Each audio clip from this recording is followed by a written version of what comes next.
杨衙役半夜来访，可有事啊？深夜打扰，抱歉了。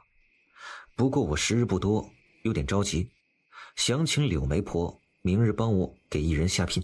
柳媒婆瞪着眼，杨衙役这是得了什么不治之症啊？杨衙役，你这时日不多了，就别祸害人家姑娘了。杨琪愣住，柳媒婆，您误会了，我说的时日不多，是我在桃花镇的时日不多，大概也就3、4天的样子。我想在这3、4天里，将我跟她的心事定下来。嗨，原来是这样。杨衙役，是哪家姑娘啊？将余化的信息、家住哪里，通通都告诉了柳媒婆。杨衙役，你确定要那余掌柜？确定。柳媒婆不劝了，杨衙役愿意当便宜爹，他还能说啥？你要是聘礼那些东西都准备好了，明日我倒是可以给你走一趟。东西我都准备好了。那就好办，东西你明天一早弄过来。那我现在就去弄过来，给柳媒婆看看。摸出一锭10两的银子。不好意思，这点银子先给柳媒婆你喝茶。今晚柳媒婆辛苦点。不辛苦不辛苦，你快去吧。只要有银子挣，辛苦点没啥。半个时辰后，柳媒婆看着2马车满满当当的东西。杨衙役，你这礼也太厚了吧？还行。柳媒婆，你看这些够不？够啦。一个寡妇，这么多礼是真的很多。你要是熬得住啊，就在我这里待到天亮。那就叨扰柳媒婆了。辰时一到，柳媒婆跟杨琪领头的一行人走到了水龙巷，后面是清一色穿着衙役衣服的衙役们。那个于氏的命真好啊，3个儿子出息懂事，这排场比娶头婚的黄花大闺女还要好。半年的话，好像用不着带这么多礼。蠢货，齐叔这是过来提亲下聘的。你们就是于氏的儿子吧？哎呦，长得真俊。我是镇上的柳媒婆，你们娘在家吗？在，您请进。余化从堂屋出来。好家伙，杨琪这个办事效率真强。你就是于掌柜吧？啊，您贵姓？啊，我姓柳，是桃花镇上的柳媒婆，今儿是来替杨衙役下聘的。柳媒婆一口气说了很多。这是聘礼单子，花花，你过目。半个时辰后，送走了柳媒婆，杨琪给兄弟们一人发了一个红包。你吃早饭没？杨琪摇头。我去给你下饺子啊。齐叔，你跟我娘是不是可以生妹妹了？子墨也是一样，他也想要妹子。生什么生？再胡说八道，弄你信不信啊？娘，大年初一你就揍我，这样不好吧？今天挨揍，那他今年不得倒大霉？我觉得挺好的。杨琪见余花走远了，立即对2个孩子说：还不能生，今天只是下聘，还未成亲。哦，那你跟我娘啥时候成亲呀？这个时间上来不及，等我从西城回来就成亲。杨琪表示他也想成亲呢。哦，好吧。成亲这种大事马虎不得，办得再仓促，别人会误会，背后肯定会说3道4。难道你们想你们娘被人背后说坏话吗？这肯定不想了。过来吃饺子吧。你们吃了吗？我们肯定是吃过了。齐叔，好吃吗？鱼丸肉丸你做的？小看人了不是？齐叔，丸子好吃不？今天他不听到好吃2个字，他不走了。杨琪点头。大哥3弟，我们出去拜年吧。他们仨出去了。出去拜年讨喜气了。杨琪扫向那一桌子的菜，好奇地问：中午要做多少菜？12道菜。做这么多？这几天我做菜，你在旁边看着，说什么你记住。杨琪点头，媳妇儿说什么就听什么。锅里煮的什么？炖的莲藕排骨汤。我存了不少血藕，还有血莲子，回头我都给你。你这样让我有罪恶感，要不然跟杨琪坦白算了。其实我娘，肖叔叔给了我们1人1串铜钱。子木，肖叔叔是谁？是娘请来教我们习武的师傅，住在木木家对面。秦叔你放心，我娘喜欢的是你。臭小子，你能再大点声吗？午饭后，杨琪拉着余化去了隔壁，留下3个孩子面面相觑，然后3人出门找伙伴玩去了。你是不是想问紫燕他们口中肖叔叔的事儿？他有表现得那么明显吗？他是我跟孩子在山里救的一个人，是个有身手的人，我就让他教紫燕他们修内力跟轻功，这些我不会，教不了。你有内力吗？杨琪点头。在冀州救了一个老者，那位老者为表感谢，送给我一本武功秘籍，里面有内功心法，还有一套枪法。内功心法只适合男子学，我都记下内容了。这个让紫燕他们仨学，多点本事在身是好事。余化伸手接了武功秘籍，紧接着他抓住了杨琪的手。杨琪见身处的地方变了，画画不用他带也能进他的空间了吗？不对，这不是他的空间。这是你的空间。我的天哪，我这嘴巴莫不是开光了？你之前不是说我的那个空间是你的吗？一开始我也以为你的那个是我的，后来发现我错了。那你空间什么时候回来的？就那次在你空间晕倒的那次。余化越说心越虚。对了，你不是把家产都给我了吗？你哪来的银子置办那些东西啊？不是在说空间的事情吗？怎么突然跳跃到查银子的事情了？一部分是何大人赏的，一部分是我变卖空间里的东西所得。从他知道这个空间是余化的后，就知道他留下来的米并没有被卖掉。不知怎的，他还有点高兴。肖叔叔回来了。书没了？看破不说破，肖叔叔你懂否？懂。你大哥3弟哪里去了？在木木家烤火嗑瓜子。你娘没跟你们一起出来？你要找我娘？这是什么反应？他娘跟杨衙役在家造小人呢。紫竹一听这话，脸黑了下来，转头怼人：你不会说话就不要说话，小心我打肿你的嘴巴。本来就是，我娘说你娘肚子里指不定怀上了。你胡说八道什么？你什么你啊？结巴了吗？贺家堂屋里坐在一起唠嗑烤火的人纷纷从屋里出来，男孩以为他们要动手打他，愣是被吓哭了。蒋云听到儿子的哭声，连忙从屋里出来。果然是个没爹没娘的野孩子，没有教养。你有教养，背地里编排我娘肚子里怀了孩子，你的教养还真是好得很。就你这样还跟我们谈教养，我瞅着你儿子长得跟你家男人一点也不像，该不会是你偷吃生下来的儿子吧？不就是胡说八道吗？来呀，互相伤害呀！叔叔我跟你讲，你赶紧带着你儿子去百草局找大夫给你们俩验一下，这头顶绿了没事，白帮人养儿子才是大事呢。回头等你干不动了，指不定人家亲爹站出来，到时候……杨子竹的小嘴跟机关枪似的，巴拉巴拉不停地说。他每说一句，蒋氏的男人的脸就黑一分。蒋氏气得两眼昏花。哎呀，你别听他胡说八道，我没有，孩子真的是你的。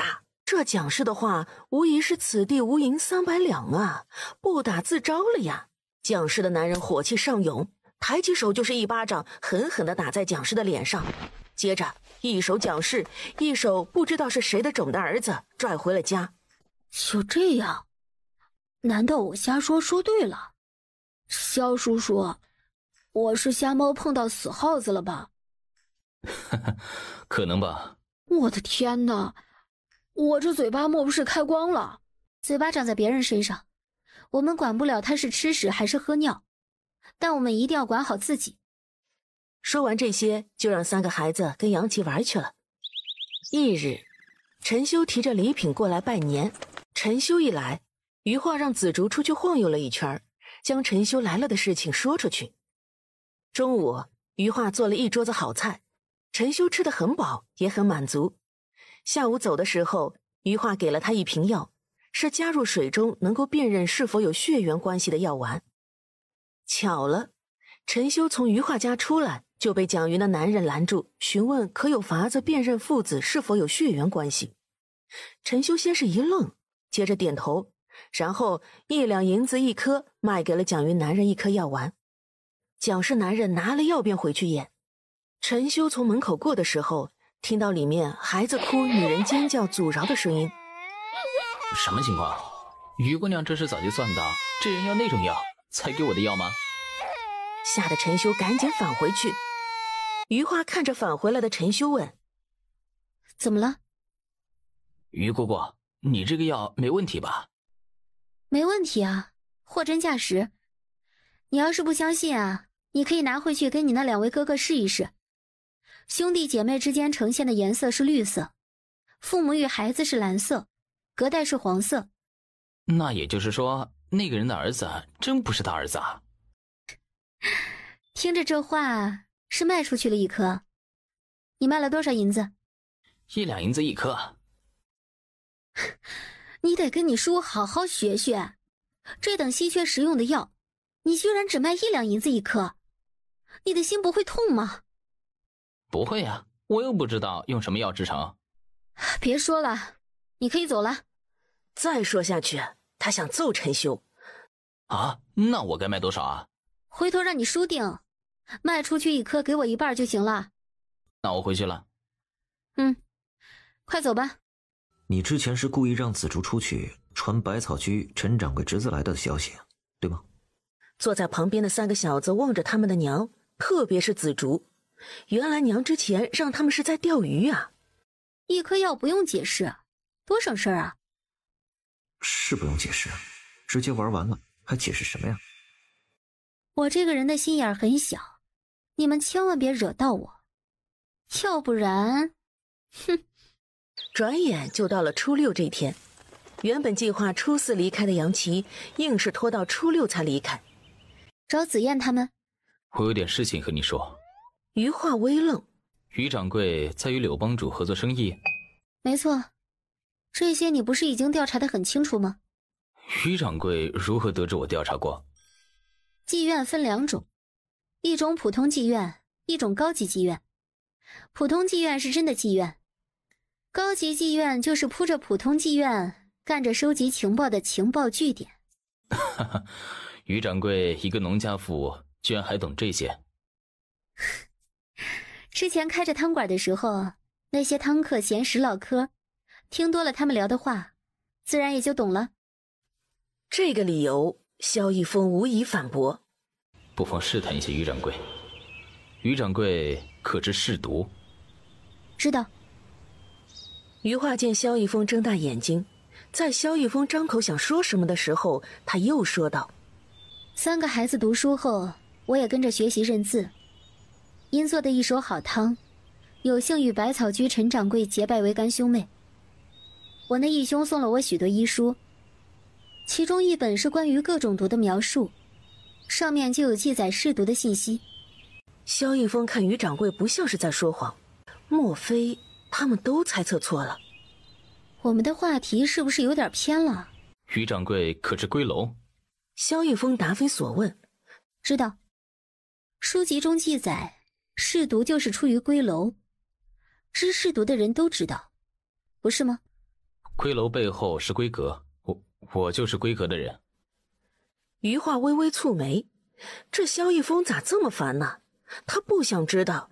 你直接说你想干什么吧，别在这里跟我绕来绕去的。我想做龟阁阁主。有志气。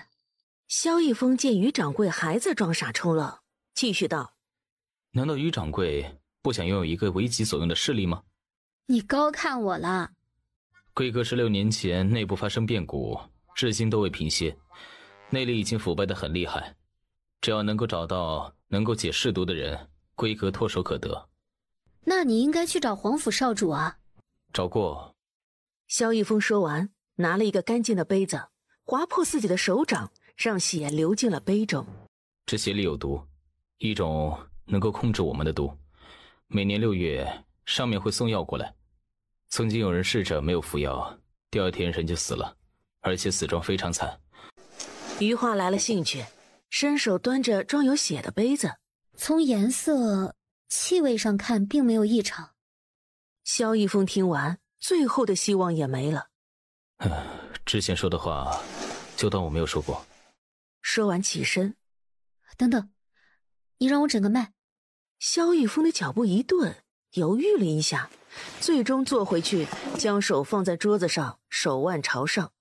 一盏茶的时间后，余化皱着眉头收回了手，拿了一个杯子放在萧逸风的跟前。要不然你放点心头血给我。啊？会不会死人啊？心脏是能随便戳的吗？戳不好，明年的忌日就是今天了。娘，你受伤了吗？我大姨妈来了。不是明天吗？偶尔提前也会偶尔往后拖延的。可偶尔不对呀。尴尬了，这娃鼻子咋就这么灵敏啊？难忽悠。刚才你们的萧师傅来了，是他受了点伤。真的？真的。不信你过来检查检查，看看我是不是受伤了嘛。余化双手张开，任由子墨检查。子墨见娘不怕检查，便选择相信娘。可算是走了。初八一早，余善楼开业。一大早，一家4口穿得整整齐齐出了门。哎呦，余掌柜，你也来了。余掌柜，这余善楼跟你之前的名字一样，是不是余掌柜你有份啊？余化只笑不语，没有否认，也没有承认。柳敬三得知余化一家也来了，抽身过来，将余化一家领到楼上留好的包间。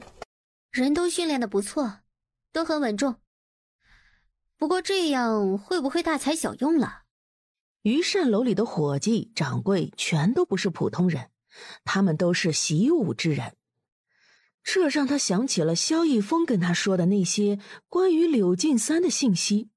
他们迟早要独当一面，没什么好隐瞒的。三兄弟听娘这样说，一个个挺直了腰板。第一次见这样教育孩子，真另类。我也不刨根问底，只问一个问题。余掌柜，请问，你所做之事会影响到我家孩子将来入朝为官吗？余掌柜放心，不会，我不会谋反，我真名叫黄进。在座都是读过书的人，知道黄姓代表的是什么。我们会不会被灭口啊？你的病应该有所好转。自从喝了余掌柜的汤，便有了好转。既然喝着有用，那就每天都喝。不如余掌柜给我看看，我这病可能痊愈。柳敬三将手伸过去，余化没有吱声，伸手扣在柳敬三的手腕上。过了一会儿，他皱紧眉头看向柳敬三，收回了手。你这病能不能痊愈在于你，我治不了。柳敬三浅笑，余掌柜的回答在他的意料之中，他的病的确在他。不过若是能够找到与柳帮主体内相互抗衡的药，那么柳帮主也就能治好柳帮主的病。不知道柳帮主还差什么药？只差御仙草了。柳帮主这样看着我做什么？就算我有，我也用了。那用在他的身上，种子卖给了黄甫少主。余掌柜不用担心，我若真想做什么，早就动手了。而且我也已经与黄甫家达成协议，御仙草种植出来会送与我一株。花花，我考上武状元了，不过我这个武状元来得不容易。3月下旬，你好，有人在家吗？有，谁啊？余化起身过去。送信的。信？莫非是杨琪的来信？算算时间应该差不多了。请问这里是水龙巷余掌柜家吗？啊，是。好，这里有一封余掌柜的信。余化伸手，狄贵看了他的手一眼，一脸歉意道：不好意思啊，信要交到余掌柜的手里。我就是余掌柜。你真的是余掌柜吗？杨状元的未婚妻？他叫杨琪，叫惯了杨状元，张口就给秃噜出来了。真的。你若是不信，我可以请这个巷子里的邻居来作证。哦，不用了，这是杨状元给你的信，你收好。还有就是我会在桃花镇休息2日，2日后离开前会再来。届时于掌柜有什么需要带给杨状元的，可以准备好。此行他就为杨状元送这一封信。行，那2日后就麻烦你了。不麻烦，杨状元与我有恩，我很愿意给杨状元送信。请问贵姓啊？姓狄。啊，狄兄弟稍等片刻，我去给狄兄弟装一囊水。不用，我去客栈装。狄贵说完便转身走了。花花，我考上武状元了，不过我这个武状元来的不容易。后面是杨琪如何不容易的描述。突然看到杨琪不会写的字用圈圈代替的地方，他被逗笑了。杨琪真可爱。花花，我跟你讲，我吃不惯西城的饭菜，我后来自己买菜自己做菜，可算是救了自己的命。当然，这是花花你的功劳。花花，有件事情我要跟你讲哦。有个大人看上我，想让我做他的女婿，你别急着生气哈。我义正辞严的拒绝了。现在整个西城的人都知道我无背景，是个克妻不祥之人，都不抓我做女婿了。最后一张纸是写给紫燕、紫竹、紫墨3个人的。余化长长的吐了一口气，眼角湿润，莫名有些心疼杨琪。3兄弟下学回来，敏锐的发现他们娘今天的情绪不太对。娘，你身体不适吗？紫竹绕到娘身后，给娘捏肩捶背，紫墨的手指扣在了娘的手腕上。余化有种他老了儿女在他跟前尽孝的画面。娘没病，还好没给他诊出喜脉。我没事儿，只是今天收到你们齐叔的信了。余化把杨琪写给他们的那张信纸拿出来递给他们。娘，我们可以写信给齐叔吗？可以啊，送信的人2日后会来，你们写好给我，到时候我一并给送信人。有15岁吗？陈德元笑喷了，他就知道自家这位妹子会这么问。这是我的夫人葛妙妙，于妹子，你可称呼她为妙妙。她今年17岁，距离17还有半年，这还真是人间小宝贝啊！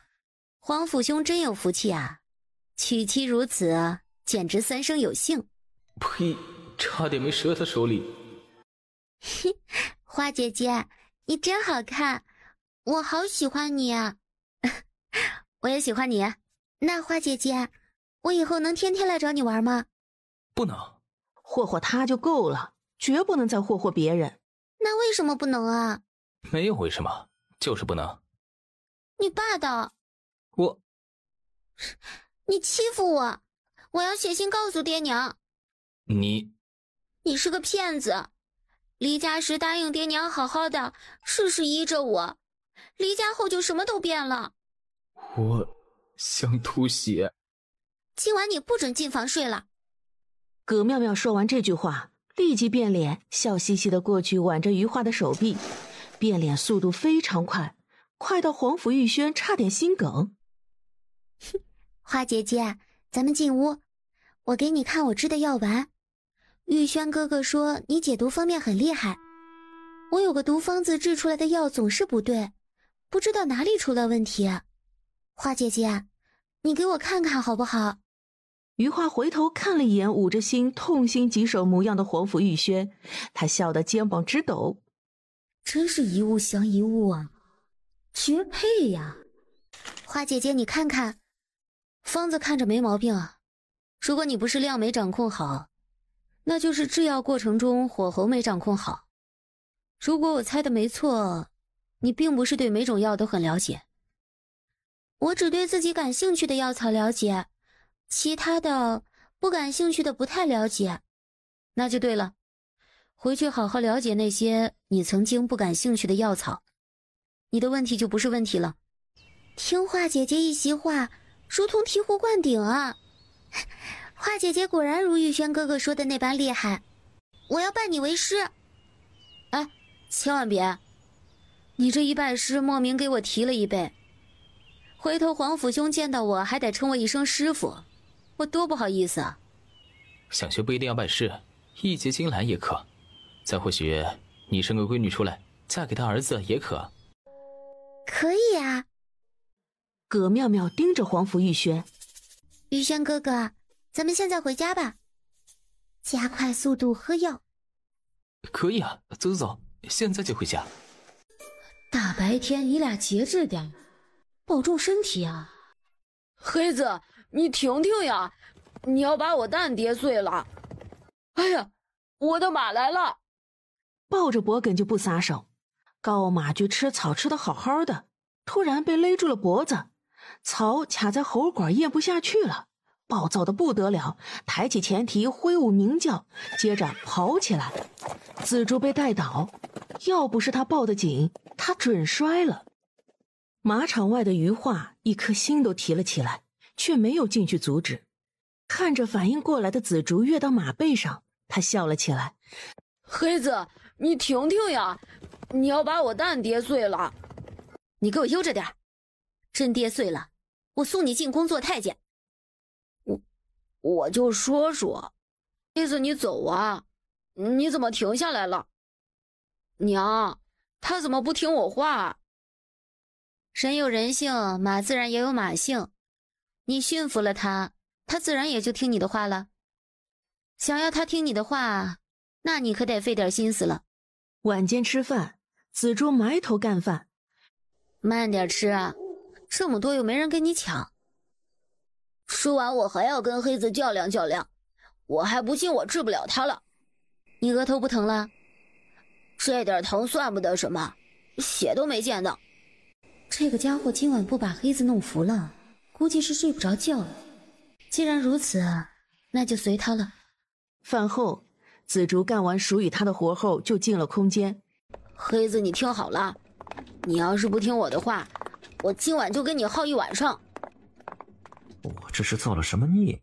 为什么会遇到这种憨批又烦人的主？2个时辰后，黑子被烦得生无可恋，最终接受了这个主人，要不然吃口草都不能安心吃。黑子被我驯服了，恭喜二哥！虽然你们一个要当将军，一个要学医，但书还是要好好读的，最起码举人打底吧。各种关于医术的孤本，里面的字千奇百怪。子墨，你要学的东西很多，比你大哥学的要多得多。是。子墨心里一直都明白，就算他不考状元不当官，他学的东西远远要比大哥学的东西多得多。娘，能打个商量吗？你觉得呢？杨子珠已经领会到了，这就是没得商量。这些药是要拿去百草居卖吗？明天你去百草居把药给陈伯伯。不过药不是给陈伯伯卖，是送给陈伯伯的药。答谢陈伯伯，还有之前借的那箱书，你也搬过去还给你陈伯伯。好，明日一早我就过去。你俩离家出走？秘籍我们都看完了，萧叔叔什么时候搜罗新的？本来还能笑的萧逸风一下子笑不出来了。没了，你们就练之前给你们那些，要练好了。那萧叔叔，你这个师傅做的也太闲了。子墨点头，二哥说的没错。我不闲，我每天忙得很。萧叔叔是挺忙的，自从桃花镇开了一个牌楼，萧叔叔隔三差五就去打牌。就你这样，别说2、3个媳妇儿，一个都娶不上。紫竹的小嘴巴巴的跟倒豆子似的往外倒。萧逸风抬手打了自己嘴巴一下。哎呦，我刚才为什么要跟这2个孩子说话呀？当做没看到不就行了呀？搭什么话呀？哎呀，真是嘴贱啊！萧叔叔，你听我一句劝，以后那个牌还是别打了，害人害己，能戒还是赶紧戒了。你们不是还有事情要去做吗？赶紧去忙吧啊，别耽误了时间。行，那回头再说。回头说个屁！杨琪收到回信的时候已经是10天后了。狄贵瞅着趴在榻上的杨琪，那屁股是血肉模糊。哎呦，你这是犯了啥事儿？抗旨。牛啊，杨状元，你简直就是个人才，真的是初生牛犊不怕虎啊！才考上武状元就敢抗旨了，也不怕皇上真砍掉你脑袋。不过究竟是什么让杨琪不要命的抗旨呢？你不累？狄贵知道杨琪这是要撵人，他非常识趣的退离房间。狄贵一走，杨琪便迫不及待的拆信。看完信，杨琪这个1.85米的大汉硬是红了眼睛，屁股也不疼了。有人关心的感觉真好。你当真要去北边？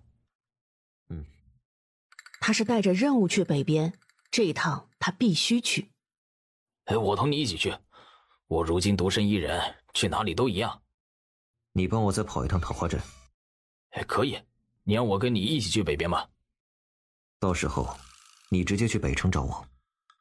杨琪想好了，他孤身一人办事效率不高，多一个人多一份力，而且他身边也需要有自己能够用的人。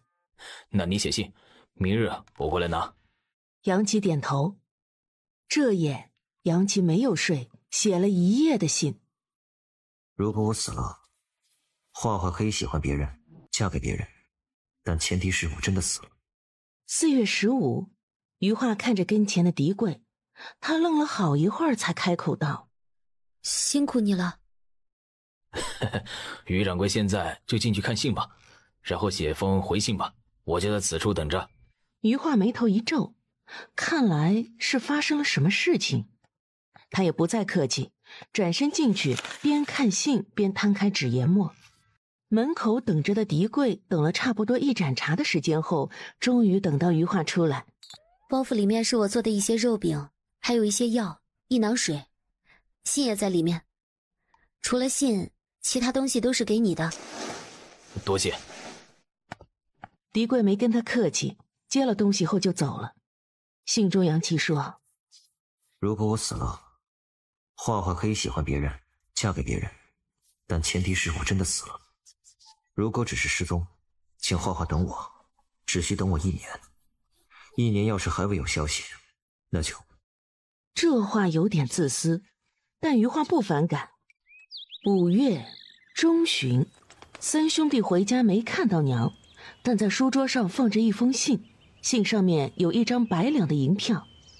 看完信，3兄弟人傻了。于夫人，人带来了，这就是江山。于夫人，听萧兄弟说，于夫人手中有能够解除我身上毒的解药，不知于夫人要如何才肯卖药给我？自然是为我所用了。余化见这位江山直接，那他也不拐弯抹角。那于夫人会跟闺阁那些女人一样吗？我要是跟那些女人一样，干嘛费心思在这里跟你说话？江山抿着唇想了想，最终心底下了一个决定。倘若于夫人的药真的能解我身上之毒，我愿为于夫人所用。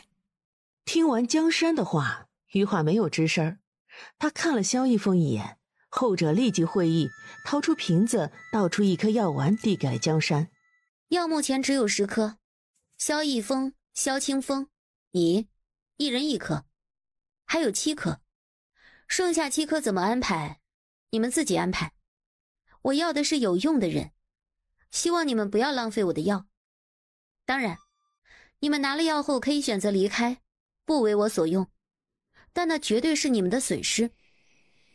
给你半个时辰告别的时间，半个时辰后城外会合。是。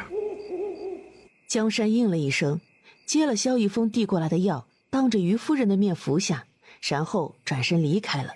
半个时辰一到，江山出现在了余化的视线内。真会掐时间。人家有妻女，此次前去闺阁老巢还不知能否回来，自然要跟妻女多待一些时间了。地图路线给我。江山把要说的话咽了下去，从怀中掏出地图，双手奉上。在进吃人山前，我们要分开前往目的地。我跟萧逸风跟在你后面。当然，这是我的保险安排。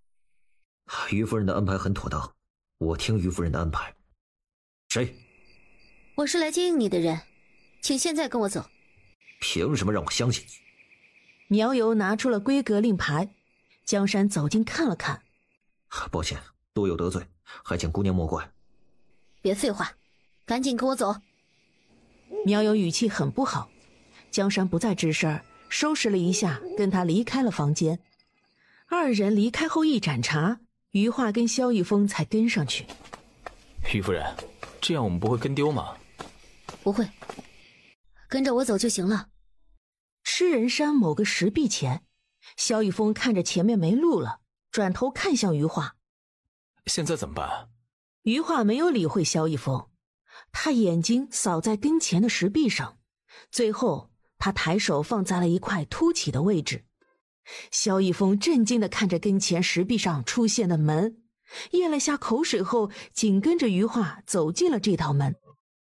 刚进来，后背的石门便关上了。只有2条道，走哪条？还有，你怎么知道石壁有机关呀？萧玉峰有太多问题了，因为他跟着余化走的路线根本就不在地图的路线上。我在江山的身上下了追踪箱，亏得我有先见之明，要不然你我大概要葬送在这个吃人山里了。如果我没猜错，地图那条路线有问题，大概就是为了防我们这样的人。可惜了。他大概明白了为什么这么多年规格从未有人敢背叛。杵着干什么？赶紧走，晚了江山就被采捕了，回头他怕是要自杀的。一个男人失贞，不至于自杀吧？如果是你，你想想你被几个老女人吃干抹净，作何感想？萧一峰还真想了一下，然后他愤怒起来，第一个念头就是将玷污他的人全都杀了。可是你又杀不了他们，只能任由他们摆布。那么这种情况下，你要么躺着享受，要么自杀。于夫人，你是练了什么能够听到别人心里所想的功法啦？并无，只是正常的心理推测。2个时辰后，江山跟着苗友走出了通道，眼前金碧辉煌的宫殿差点晃瞎了他的眼。赶紧走，阁主跟几位长老正等着你。江山没有吱声，老实的跟着苗友。可能是太过自信了，这里并没有人把守。为何感觉没什么人？哼，不需要人。如果有人闯进来，那绝对没有离开的可能。只要发动蛊虫，瞬间就能将闯进来的人吞噬掉。余化这边，在江山苗友离开后没一会儿也出来了。他看到跟前用黄金打造的宫殿，咽了咽口水。等端了这儿，你把这个宫殿拆了。说不定这只是外面多了一层金皮。那你也要给我拆。即便是金皮，这么大的宫殿，剥下来也能熔出很多金条金元宝了。我们先办正事，拆金皮的事情等办完正事之后再说，好吗？好。苗友将江山带到一个大殿中，江山的脸色很难看，因为眼前的景象比妓院还要乱。最中央的暖玉石榻上躺着一个衣着暴露的女子，这个女子就是阁主，样貌看起来也才20多岁，实际上已经100多岁了。阁主，人带来了。抬起头来，江山拧眉，不愿抬头的他最终还是抬起了头。他们赤裸裸地盯着江山，那意思表明得很清楚。过来。阁主，你这样是不是不合规矩啊？之前不是说好了，他选谁，谁就第一个。本阁主只是要召他上前细看，何曾说过要享用他了？不是最好。这个男人，我瞧着很喜欢。不知阁主召属下回来有何事？看到这个场面，难道你还不明白吗？这个皮肤不太好啊，怎么也不好好的保养保养？江山没忍住，将夜里还没有消化完的晚饭全都吐了出来。他直接一掌将江山拍出了大殿。余化跟萧逸风看到被打出来的江山，两人瞪大了眼睛。还好他们没有头脑发热的冲过去救人，而是赶紧藏好。江山摔落在地，他无意间看到了躲藏着的余夫人跟萧逸风，顿时心安了下来。这人不能死，我们如今正在突破的关键时刻，没了他，我们突破不了。闺阁里现存的男人全都是一群没用的废物，如今来了一个有用的男人，打死了得不偿失。等他成为废物后再打死也不迟。这人跟以往来的人反应不一样，你们不觉得奇怪吗？果不其然，江山在听完他的话后，脸上的表情有所动容。说，你是不是带人进来了？属下不知绿长老在说什么。怎么，是觉得我们不会杀了你吗？再问你一遍，你带来的人在哪儿？属下没有带人，这个绿长老可以问他。属下一路并未发现有人跟踪。不可能，这个人肯定有问题，他肯定带了其他人进来。绿莹，肯定是你多想了。地图的路线有多危险，大家都知道。就算你们跟我都无法安然无恙的通行，就密道里那些蛊虫，一旦有陌生人进来，他们就会发动攻击。难道你还不相信我们自己喂养的蛊虫吗？不好意思，你们那些蛊虫现在在沉眠，让你们失望了。本阁主还是喜欢你叫我月儿。尤儿，你叫我声月儿听听，先让他养伤。阁主对自己的女婢使了一个眼神，苗游立即会意，将受了伤的江山带走。白鹰盯着被带走的江山，眼里满满的阴毒。人一带走，五人也没有了兴致，各自带着各自的男宠离开。要不然你去自荐一下。萧逸风用袖子擦了擦鼻血，用内力压制了躁动的血液，使劲摇头。瞧你这个怂样！哎，不过说真的，你可以混进那些男宠里啊。萧逸风不太愿意，服从我的命令。那你干什么？我自然是想办法混进那个阁主身边了。擒贼先擒王，懂吗？萧逸风点头，表示自己懂。苗瑶姑娘，你既然不舒服，就不要去伺候阁主了吧。阿令带你去伺候就行了。哼，怎么，想要取代我？没有，阿令这不是关心苗瑶姑娘你吗？你还是闭嘴吧。听你说话让我想动手打人。好好做我让你做的事情，将不该有的心思给我掐了。龙月一直在等着他，见他进来，询问道：苗游，你带江山进来的时候，确定没有人跟着？属下确定。罢了，本阁主还是喜欢你叫我月儿。尤儿，你叫我声月儿听听。姑奶奶隔夜饭都要吐出来了。你是不是还在怪我？余化心惊，嗅到了瓜的味道。尤儿，等我突破后将那几人处理了，我们就离开这里，找个没人认识我们的地方生活，好不好？说话算话。当真。那好，我再信月儿一次。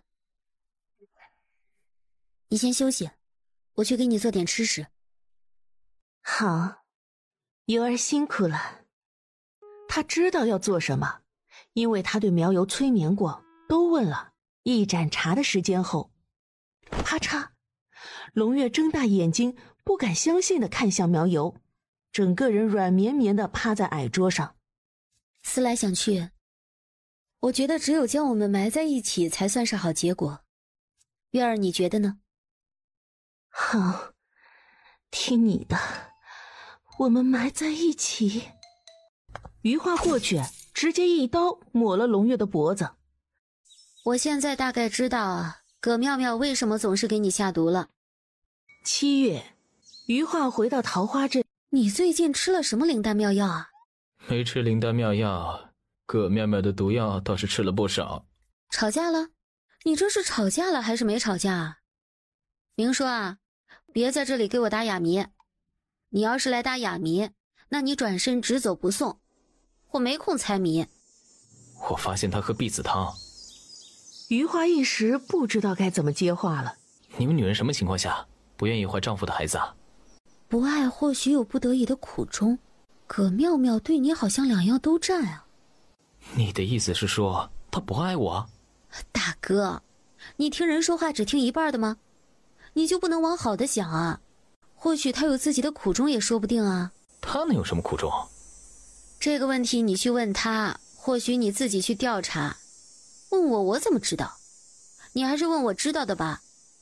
你猜，我在你身上发现了什么？什么？我现在大概知道啊，葛妙妙为什么总是给你下毒了。为什么？你就没发现你自己已经百毒不侵了吗？皇甫玉轩愣住，立即自己给自己把脉。哦，我知道了。余化一脸的愣。你知道什么了？就不能先告诉我吗？皇甫家每3代要与葛家结亲，是不是需要葛家给皇甫家主治百毒不侵之体？你怎么知道？爹不是说不能告诉玉轩哥哥的吗？皇甫玉轩看完葛妙妙的反应，便知自己的猜想是对的。对不起啊，我误会你了。你受什么刺激了？现在你是不是可以不用喝避子汤了？葛妙妙点头。等她反应过来的时候，她立即摇头。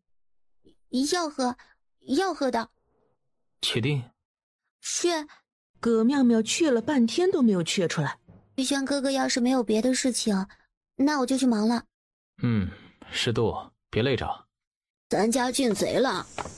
紫竹小跑到门边，伸头往里看。是不是娘回来了？娘，你在做什么好吃的呀？藕夹肉，尝尝味道。娘，这是你留给我们的银票。你们这段时间喝的西北风，吃的是土吗？不是，我们每天下学去山里抓兔子、山鸡，有时候运气不错，会遇到大猎物。吃不完的猎物，我们会拿去卖给清风叔叔。山里蘑菇多，我们也捡了许多蘑菇。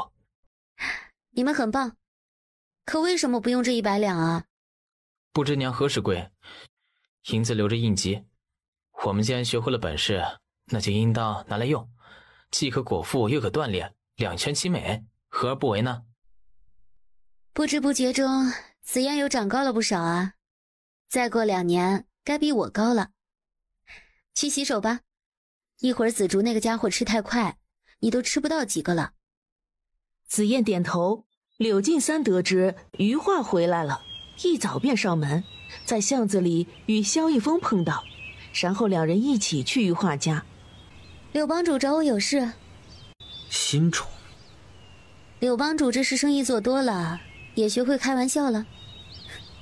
他是我3个孩子的师傅，我们还是谈正事吧。以后要的货要加2倍，又开了2家汤楼，你这里确定供应得上？他说完，将新开的2家汤楼的地契拿出来给他。6000两，围着好。简单粗暴的6个字，没有多余的修饰。余化心疼。这是咱们之前谈好的，不可赖账。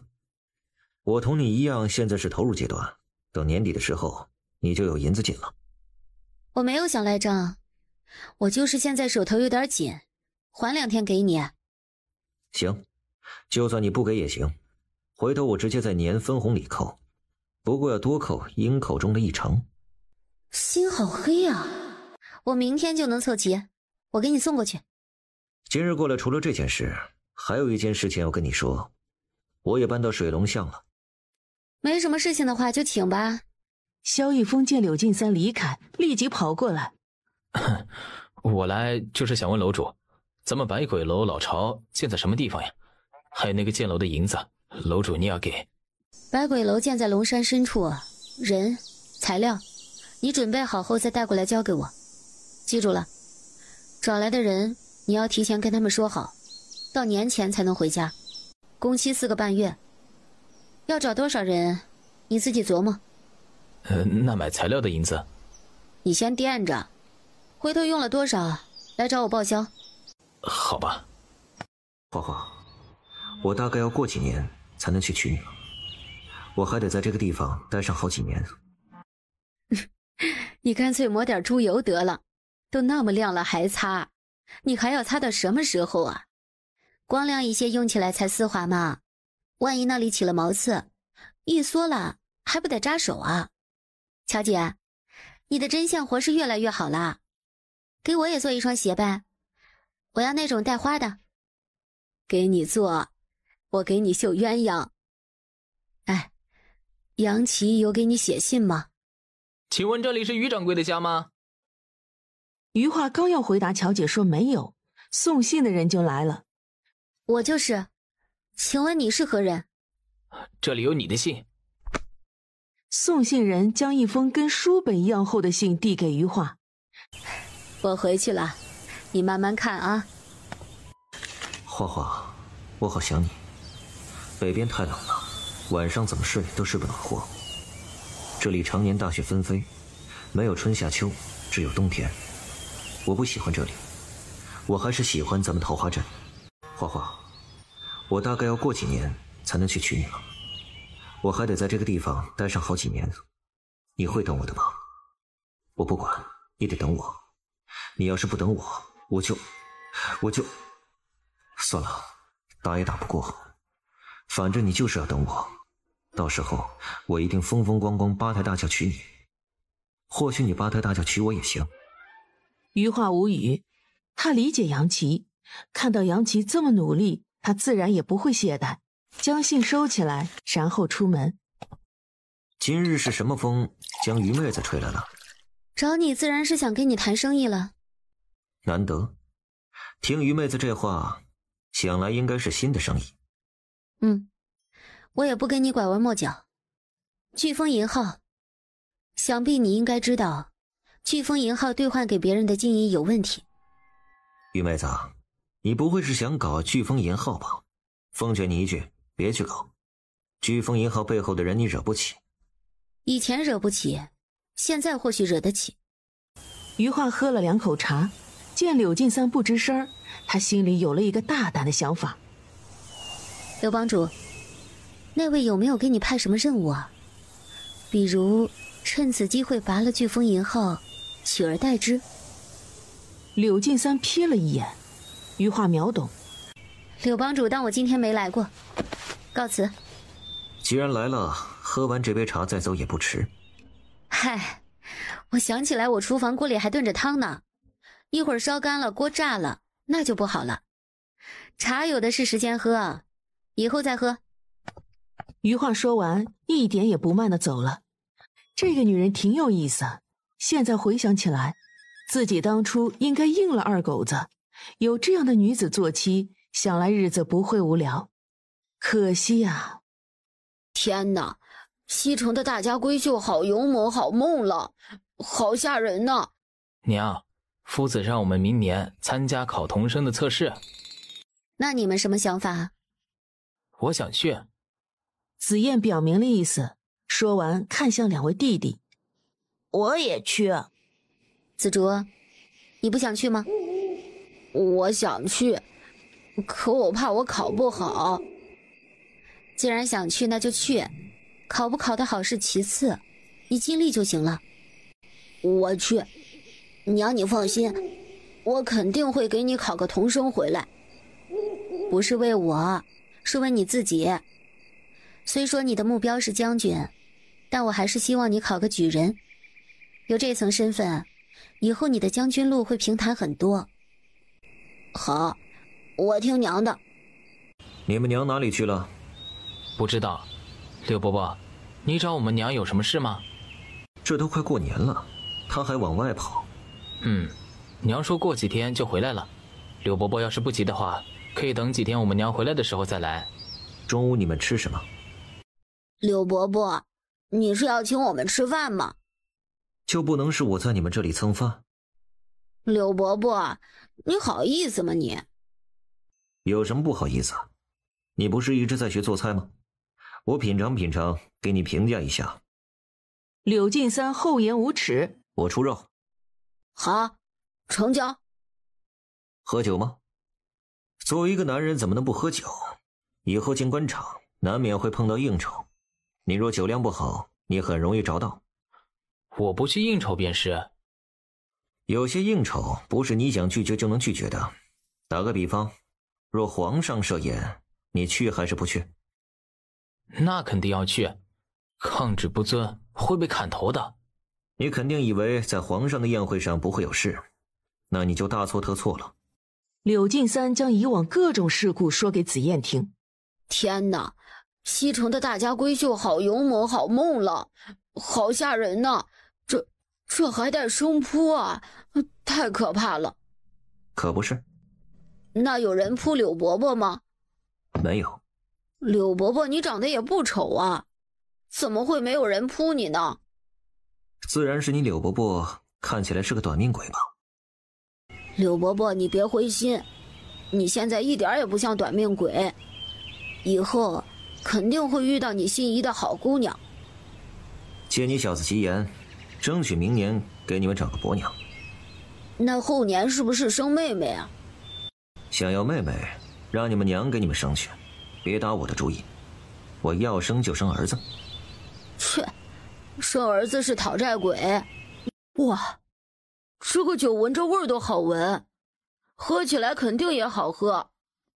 别磨叽，赶紧倒酒。余化回到家，走进门就闻到了酒香味儿，他皱眉大步进堂屋，这会儿闻着味更重了，循着味儿走向三个孩子的房间。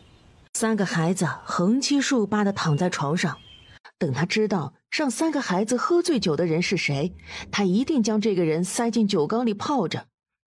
夜幕降临的时候，杨子燕醒过来，紧接着是子墨、紫竹在两人摇晃下醒过来。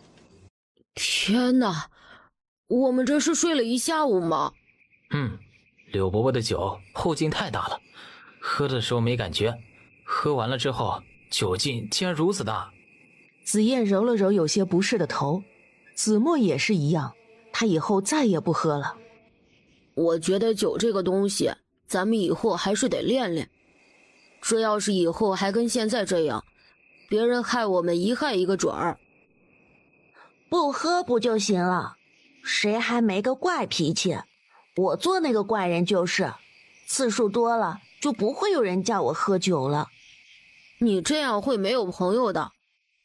没朋友就没朋友呗，我有小金跟小黑小花他们就行了。我最近还养了一只小绿。你别说了，你一说我就起鸡皮疙瘩。过来喝醒酒汤。娘，你回来了。娘，你什么时候回来的？下午回来的，进门就闻到酒味儿，进房间就看到你们横七竖八的躺在床上。三兄弟听完娘的话，脸红透了，而且都很心虚。先喝醒酒汤，喝完再跟我说是谁让你们喝的酒。三兄弟捧着温热的醒酒汤，小口小口喝着。说吧，考虑清楚了，撒谎终有露马脚的时候，到时候在我这儿可会落下不好的印象。以后若是有什么事，可别怪我不相信你们哦。是柳伯伯带来的酒。他还劝我们喝酒，说什么男人不能不会喝酒。柳伯伯说不会喝酒容易着他人的道。柳伯伯还和我们说了很多不会喝酒着道的故事。子墨说的没错，娘，我跟你讲，西城的姑娘太生猛了，瞧上了就生扑强干。余化揉了揉眉心。晚饭已经做好了，你们洗把脸去吃饭吧。说完转身出去。娘，你不吃饭吗？我吃过了。气都气饱了，吃什么吃？他现在要去找柳晋三算账。于妹子，你在家吗？在家，我娘在家。乔婶儿，你有啥急事儿啊？乔姐，发生何事了？你有飓风银号的银票吗？你要是有的话，赶紧去兑换了。飓风银号要倒了。啊，乔姐你别急，就算飓风银号倒了，那银票也不会变成废纸的。到时接手飓风银号的人会给大家兑换的。玉妹子，你是不是听到什么风声了？是听到了一点风声，但这些是神仙打架，我们小老百姓就不要去掺和了。银票肯定还是能够兑换的，别慌。柳金三早就跟他吱声了，无需担心银票兑换不了银子。玉妹子，你最近不会再出门了吧？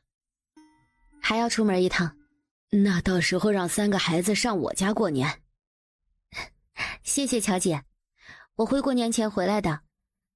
我怎么可能过年的时候把3个孩子丢家里啊？再忙我也不可能这么做啊。啊，那就好，我不跟你说了，我回去跟我婆婆说一声银票的事情，免得她着急上火。哎，乔姐慢走。娘，你还要出门一趟啊？对啊，还要出门一趟。你们要是想跟着一起的话，娘可以带着你们一起去啊。百鬼楼的事情以后肯定要跟3个孩子说，继承的人选他都想好了，打算将百鬼楼交给子墨。如果子墨不要，那他的次要选择是紫燕。那我们要去，在家等娘回来，我们还不如跟娘一起去呢。而且我们也很好奇，娘你在做什么？那知道后又怎么样？我们帮娘啊。记住你说的话。虽然他没有考虑紫竹，但世事无绝对。走吧，跟着我的脚印走，别走丢了。就这点距离，闭着眼睛都能走过去，怎么可能会丢？过了一会儿，娘，你去哪里了？大哥、三弟，你们都去哪儿了？娘，二弟这是怎么了？没有跟着我的脚步走，被朕困住了呗。你们谁去把他带出来？我去吧，我记住娘刚才走路的步伐了。那你去。三弟，你从哪儿冒出来的？你是人是鬼啊？这里有阵法，走错一步就会陷入阵法中。让你紧跟点你不听，要不是看二哥你急得都快哭了，我都想看你多转几圈，那样子别提有多傻了。你别想吃我炒的菜了，哼！哎呀，失策了，忘记了这茬儿。二哥，我错了，快跟我走吧，娘跟大哥还等着我们嘞。哼！别以为你这样我就会忘记你说我傻的事情，我要记你3天。楼主，你终于舍得露面了，你再不来，我都怀疑楼主你是不是将我们放在这里了。你去通知工人，让他们收拾一下，明天带他们离开这里。走，肖叔叔带你们逛逛你娘的百鬼楼。你娘的，这话听着怎么那么像骂人啊？百鬼楼？走走走，肖叔叔跟你说说百鬼楼。萧逸风，请问这是什么？楼主，你明知故问，这子墨都知道是什么。子墨，快告诉你娘这是什么？鬼？就是鬼怪。回头我还要给他们上色，弄出那种陈旧诡异的风格，那样看着就很真实。余话是该夸萧逸风呢，还是该揍萧逸风一顿呢？楼主，就问这牌匾好不好看，字好不好？我想好了，字到时候涂血红色，牌匾底下涂黑。瞅着楼主表情不太对，萧逸风转身直接跑了。楼主，我突然想起了我还有事，我先去忙了，等忙完了再来找楼主。楼主你自己逛一下吧。其实牌匾还挺不错，挺贴合百鬼楼这个名字。余花诧异地看向紫燕。紫燕，你居然喜欢这样的风格？子墨，你喜欢吗？不喜欢。他害怕鬼，他才不要喜欢鬼。娘，你怎么不问问我喜不喜欢？那你喜欢吗？不喜欢也不讨厌。你们当中以后肯定要有一个人接手百鬼楼，你们仨自己商量。我不要。我也不要。我以后是做将军的人，领兵打仗哪有空管这个。紫燕看了一眼两位弟弟，说：我吧，任何威胁到我娘安危的人都得死。三弟，你别告诉我鱼儿上钩是因为加了你的血。对呀，就是加了我的血。紫竹偏头看向桶里的鱼，这鱼真能吃吗？今晚丰盛，呵呵，烤鱼、烤蛇、烤兔子，都是我喜欢吃的东西。有啥是你不喜欢吃的吗？娘，你就不能让我多乐乐？一会儿你肖叔叔那儿还有野猪跟狼肉，你可以继续乐了。娘，这鱼能吃吗？能吃。娘吃过。吃过。这鱼是好东西，有强身健体的功效，可以多吃一点。紫竹这会儿放心了。哎呦，你们怎么弄到这鱼的？而且还这么多！这鱼老滑了，还很贼。我之前抓一条都费了好半天的功夫，你俩怎么做到弄这么多的？钓的呀。肖叔叔，咱们去捡点柴回来，一会儿好烤肉。把肖叔叔弄走，娘才好将空间里的烧烤架弄出来。萧逸峰同紫燕提着柴回来，看到肉跟锅都已经架上了，就差柴火，整个人愣住。楼主，你说吧，你是鬼还是神？是鬼又如何？是神又如何？难道都不是你就不跟我了？余化双眼微眯，满满的威胁。没有不跟。没有就继续去捡柴，这点柴火可不够啊。余化说完，继续切心肝。萧逸峰扫了眼楼主快起快落的菜刀，有种菜刀切在他心头的感觉，转身继续去捡柴。紫燕也跟了去。紫燕，你娘是人还是鬼啊？我娘是天上的仙女。紫燕，我没跟你开玩笑，你娘到底是人还是鬼啊？我没开玩笑，我娘真是天上的仙女。你娘有影子，那就是人。可若是人，她又是怎么做到将东西神不知鬼不觉地带走呢？小叔叔，我奉劝你一句，莫要再追查下去了。如果你知道了真相，我想我娘不杀你，我也会杀了你的。萧逸峰惊愕地看着很认真的紫燕。小子，你真狠啊！我好歹也是你们师傅。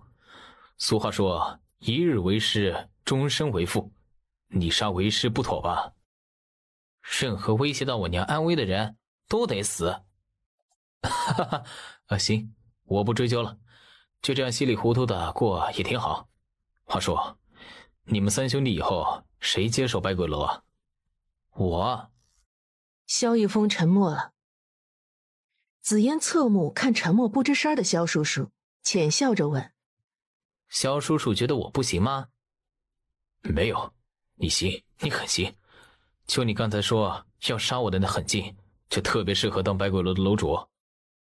老天爷要睁开眼睛，肯定第一个把你给劈了。小姐，他们仨是不是都考上了？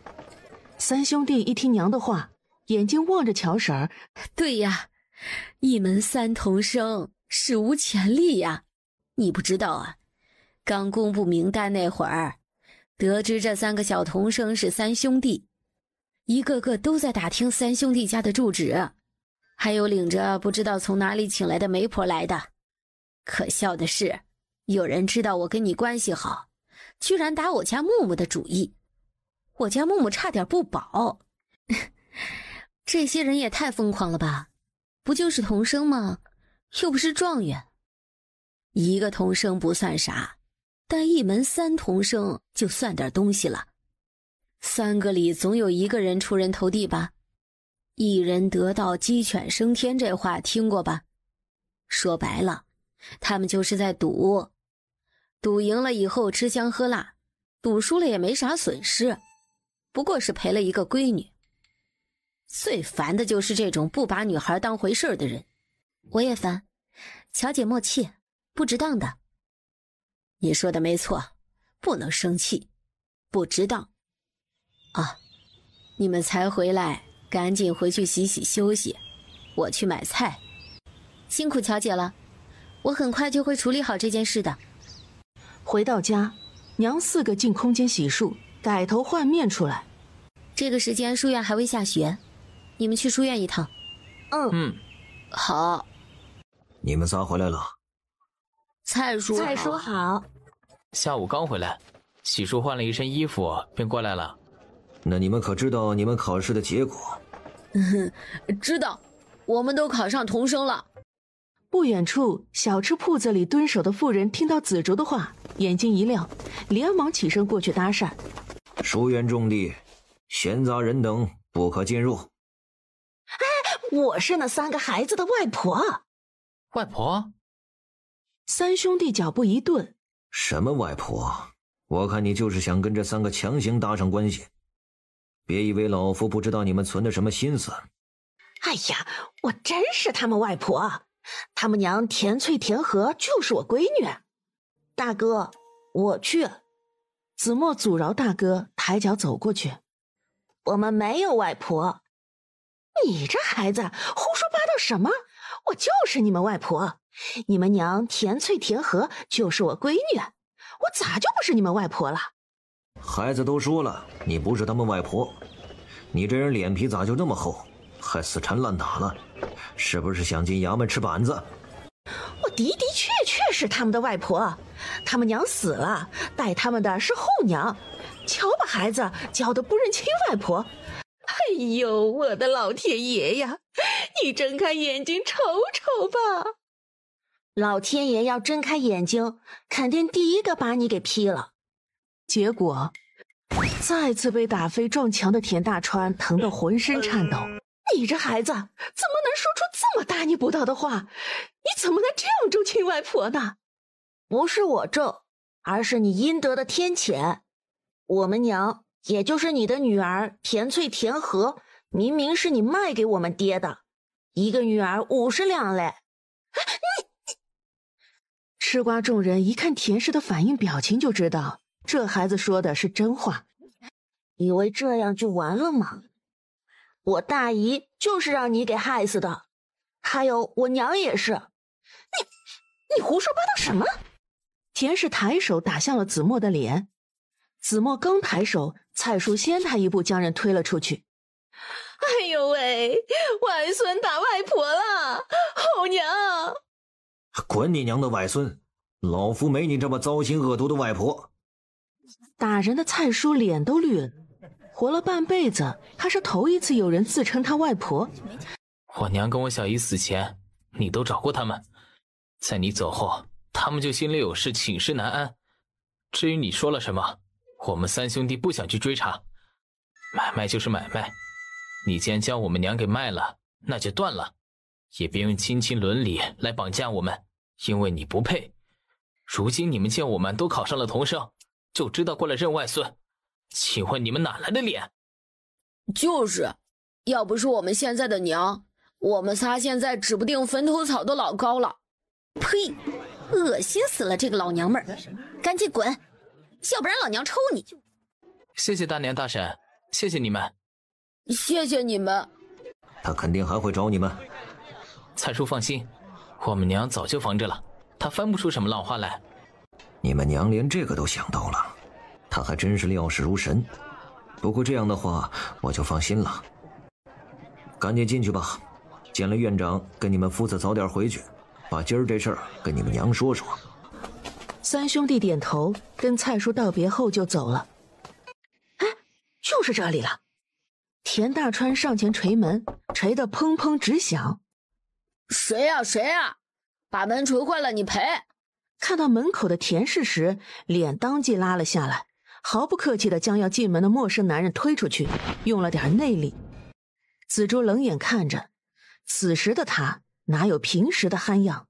别打不该有的心思，你们做过什么我们知道的一清二楚，惹急了送你们去衙门。哎，你个臭小子，毛都没长齐，在这里吓唬老子！你去告，告了我就让全桃花镇的人都知道，你们3兄弟考上童生后，眼睛长在头顶。紫竹笑了笑，向田大川勾了勾手指。田大川以为紫竹服软了，抬脚得意地走过去，结果再次被打飞撞墙的田大川疼得浑身颤抖。哼，看来以后还是得勤练功，这力道不太行啊。娘说了，要练到一拳能打死一头牛。我什么时候说过这样的话？紫竹，你进去。麻烦你后退，离我远点，我怕你口水喷我脸上。哎呦喂，打人了，打死人了！大声点儿，要不然隔壁巷子的人听不到。隔壁巷子的人，田氏这个时候才想起来，这个巷子跟鬼巷子似的，人影都没有看到几个。于是，你这个害人精，你把外甥都教成啥样了？我是他们的亲外婆，他们竟然不认我！你这个恶毒烂心肠的女人啊！抽了一下，快速第二下，一连抽了好几下。你这个烂货，你敢打我，我要上衙门告你！我让你嘴臭，我让你骂，我嘴巴都给你打烂。我没有去找你们算账，你们倒是送上门来了。既然你们送上门了，我要是不好好招待你们娘俩，岂不是很没有礼貌？田大川扶着墙壁，看到这一幕，狂咽口水。哎呦，别打了，别打了！啪啪啪，节奏没有停。把你的血跟牙齿给我收拾干净了。要是让我看到我家门口有一滴血迹，我就让你流100倍的血迹出来。田大川连忙点头。你也一样，擦干净后给我滚，以后让我见到一次就打你们一次。说完，跳脚踩了田氏一脚，只听咔嚓一声，田氏惊叫一声后晕了过去。带着你老娘滚！田大川不敢慢，连忙过去将瘦弱的老娘背起来往巷子外跑。次日，余化出门买菜，结果听到什么桃花镇发生了一桩命案，杀人的是儿子，被杀的是个娘。不知咋地，余化第一想到的就是田家那对母子。不会是他们吧？为确保不是他们，余化去了衙门。衙门大牢里，不是我杀的，不是我杀的，我不是故意的，我没有想伤我娘啊，是他太烦了，不能怪我，我没错，不是我杀的，我不是故意的。从他疯疯癫癫的话里，基本上可以确定，人就是他杀的。我们已经派人去田家村去叫死者的丈夫了。于妹子认识这人？认识啊，我孩子的舅舅，不过也就是名义上的舅舅。这家人将2个女儿卖了，银货2契，算不得亲戚。余化实话实说，李欣诧异，没想到死者跟凶手跟余化家有这样的关系，但他相信余化。事先说明啊，这人跟死者身上有些伤，是我动手打的。昨天下午死者去了书院门口，骚扰我的3个儿子，然后昨晚刚天黑的时候上门找过事儿，让我给揍了一顿。于妹子，你这样有点不像你了。要不是田大川亲口承认是他杀的人，我都要怀疑于妹子了。余化皱眉从衙门出来，总觉得这件事情是冲着他来的。你们来的比我想象中要快啊，看来衙门的工作效率提高了不少啊。嗨，这还不是杨琦那小子给刺激的。如今他成了北疆城的将军，我们几个要是不长点劲，回头杨琦不认识我们怎么办？不闲聊了，看于妹子这样，应该知道我们是来干嘛的。将你们的匕首拿出来。3兄弟听娘的话，纷纷弯腰拿匕首。现场的匕首跟你们这个一样，既然你们没丢，那么这件事跟你们就没有关系。不过后续要是有什么需要的话，可能要传唤你们。所以于妹子，你们一家在案情还没有破之前，最好还是别离开桃花镇。行，我们最近都在家里，哪里都不去。好，没什么事了，我们走了，多有打扰，抱歉。啊，没事没事，你们也是按照规矩来嘛。杨琦在的话，肯定也会这般的。不是我。子墨第一个说话。知道不是你，但你下蛊了，是也不是？不过那个蛊虫不会致命，只是想让它时不时的痛一下。以后不可乱在别人身上下蛊。虽说它很不好，但为了这样的人脏手不值得，知道吗？知道了，以后不会了。娘，这是有人陷害我们吗？不是你们，是我。目标是我。他心里已经有了首要嫌疑人，除了张家人，他真想不到还有谁。萧清风的消息下午就来了，果然是张家。楼主，这个张家怎么处理？将衙门引导向张家，证据适当的丢给衙门。是。哎，柳帮主那边是什么情况？柳帮主被留在西城成亲，内卫给他赐了一位正妃。他应了？这个不应也得应。哦，被人算计了。之前还跟我家3个孩子讲了好多被算计的小故事。一旁原本在看书的3兄弟，这会儿也都看过来。柳帮主躲过了3位的算计，可最后他自己冲撞一位大臣的嫡女，那位小姐也是倒霉，只是在荷花池边小歇看看荷叶，结果被柳帮主撞进了池中了。将人捞起来的时候正好被撞见。皇上赐婚的时候，那位小姐直接晕了过去。晕了过去？这是不愿嫁给柳帮主啊？柳帮主在西城的名声并不太好，传闻他体弱多病，活不过30岁。3年后柳帮主要是没有死，不知道西城的人作何感想？不管3年后柳帮主死不死，他都不是良配。萧清风离开水龙巷后，立即去执行楼主吩咐的事情。当天下午，凶器的主人找到了，一眼间就是5年。他们从桃花镇来到了西城。大哥，你排名第1。紫竹一声吼，从人群挤出来，跑到大哥跟前。大哥，你排名第1啊！周围那些盯着要绑下抓婿的人纷纷围上来。姑爷，女婿。紫竹人傻了，西城的人都这么疯狂吗？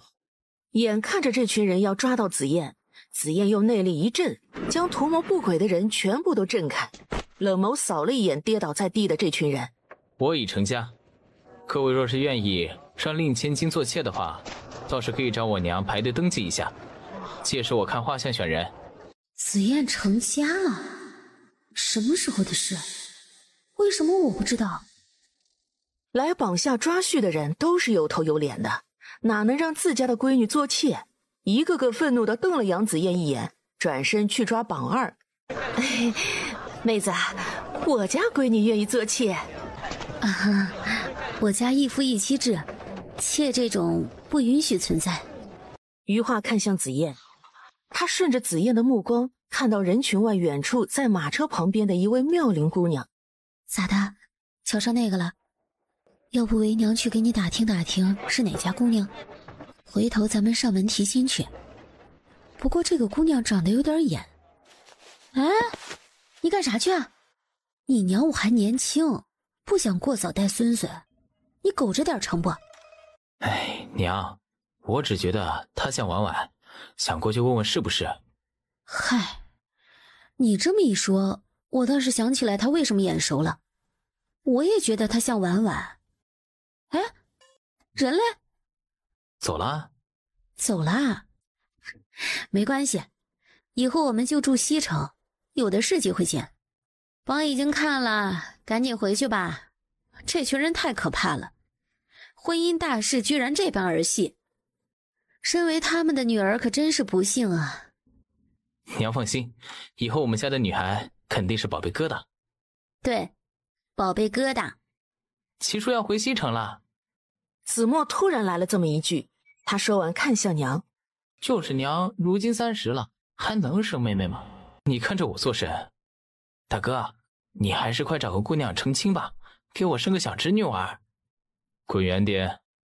紫燕语气平淡，但说出了满满威胁的味道。三弟啊，你二哥我才15岁，娇草一个，经不住摧残。等你二哥再长个几年，长老一点再说。到时候二哥给你生一堆小侄女。我13岁了，不是3岁，别忽悠我。走在最前方的余化捂了一下心口的位置，3个儿子歪了，这不是他理想的模样啊！心好痛。玉儿呀，你真会挑，一挑就挑最毒的一个。民妇，玉妹子，你这样就没意思，这里又没有外人，那些虚礼就免了。昨天就听闻你来了西城，今日我就带着夫人跟孩子上门，中午可得准备一桌好菜招待我们才行。本来还想坚持将礼行完的余化，听到了这话，顿时不行礼了。好说，你把欠我的银子连本带利给我就行。余化找了一个对面的位置坐下，他坐下后对靖王妃浅笑，算是打了招呼。潘氏回了一笑，低头看怀中扭动身体要下地的闺女，他将人放了下去。小丫头一落地就跑向了子墨，一把抱住子墨的长腿，仰头叫道：哥哥。黄静端着茶的手一抖：玉儿呀，你真会挑，一挑就挑最毒的一个。子墨低头对抱着他腿笑的小姑娘笑了笑，伸手像提鸡崽子似的将小丫头提起来，颠了一下后抱走了。紫竹也跟了去。放心，他们一直想要个妹妹，可惜他们的娘不给他们生。余化撇了一下嘴，要不是靖王妃潘氏在这里，他肯定要骂黄静。潘氏听了夫君的话后，掩嘴浅笑：靖王突然上门，不会是想蹭饭吧？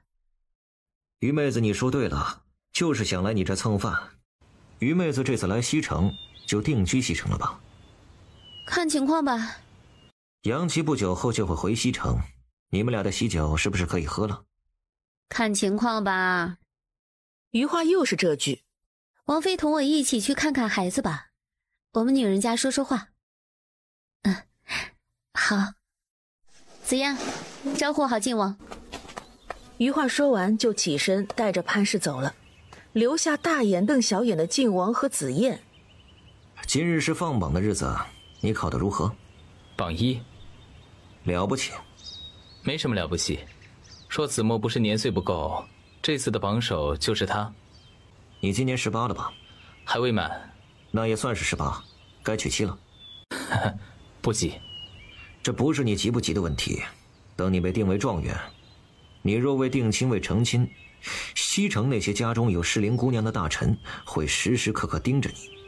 紫燕笑了起来，她想起跟前靖王是如何被赐婚的事情，不过今日自己的行为名声怕是已经坏了，那些大臣应该不会再将女儿嫁给他。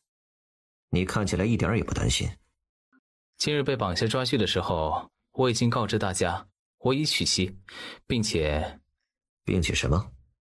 并且出言得罪了全部人。你说了什么？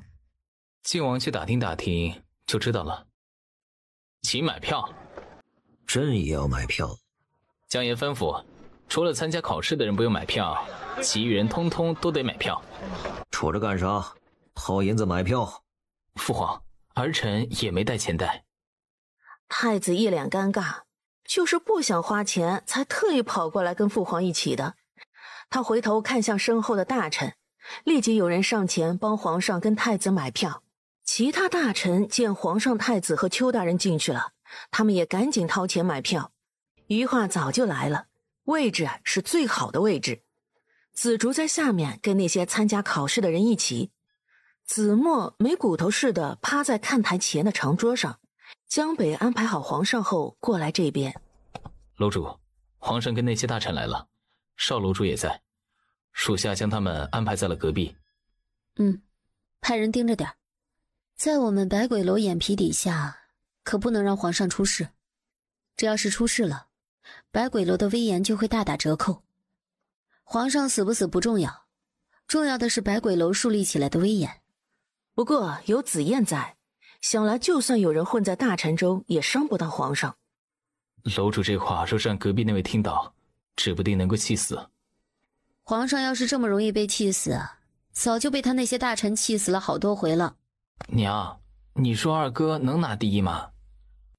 不知道啊。紫燕，过来坐。是。杨紫燕应了一声，过去坐下，没有跟皇上客气。大臣们对他更加不喜了，瞬间让他们想起了6年前的杨琪。太子撇嘴，有点吃味儿了。父皇，儿臣也想做。想做就做，朕又没不让你做，你何时跟朕这般客气了？太子嘿嘿傻笑了2声，连忙坐在另一方。紫燕来自冀州桃花镇。回皇上，是的。那你可认识杨将军？认识，我爹。不对呀，杨将军今年27，杨状元你今年是17、18岁，杨将军怎么可能是你爹？未来后爹。杨子燕补充完，眼角扫了一眼发出疑问的大臣。皇上庆幸自己没喝茶，要不然肯定要失态。原来杨将军当年与朕说的未婚妻是紫燕的娘，想来紫燕的娘风姿过人，再怎么好看也是个老女人，哪有从小就教养的公主好看呀？真不知道杨将军脑子是不是进水了，放着公主不要，居然要一个老女人。紫燕的娘虽不能说是天底下最美的女子，但她在紫燕心中是最美的娘。哈哈哈，紫燕还真是一点也不谦虚。听紫燕这般说，朕倒是想见上一见。会有机会见的。算算时间，杨将军再过些日子便回来了，很快就能见到了。说起来是朕耽搁了他，要不是朕派他去北疆城，紫燕的娘同他已经成亲了。不知紫燕的娘可有怪朕？回皇上，并无。那就好。很快5局比试开始了。瞅我干啥？想打我呀？来呀，来打我呀！有本事你们一起上啊！钟声一响，比试台上的人开始战斗了。一开始都对站在外围的人出手，想方设法将外围的人弄下台。话未说完，对方抓着他的手想给他一个过肩摔，奈何没摔动。哥们儿，你是不是没吃饭呢？瞅着你跟我一样高，比我还壮，咋跟没吃饭似的，一点劲儿都没有。抓着紫竹的人看向一旁的少爷，窦成眼眸一沉，这个绊脚石必须铲除了。